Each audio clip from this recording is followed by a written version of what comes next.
Keanehan Masjid Tiban yang pernah berpindah lokasi secara misterius berada di tengah hutan Kosambi yang hening. Penampilan Masjid Tiban menghadirkan aura mistis.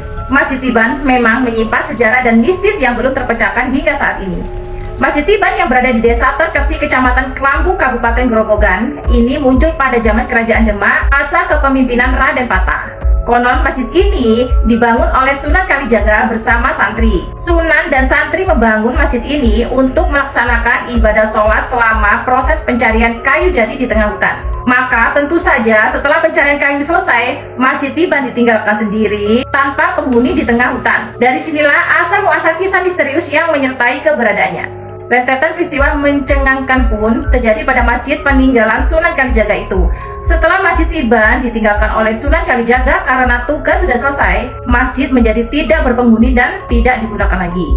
Nah, anehnya ketika ditinggalkan, masjid ini tiba-tiba menghilang dan berpindah tempat yang berjarak 2 km dengan lokasi awal ia dibangun. Namun di lokasi kedua ini, Masjid Tiban juga sepi dan tidak digunakan masyarakat sekitar untuk beribadah. Keanehan pun berlanjut, di mana Masjid Tiban berpindah tempat untuk kedua kalinya, dan lokasinya berpindah agak ke bawah, hanya berjarak kurang lebih 300 meter dari lokasinya yang kedua.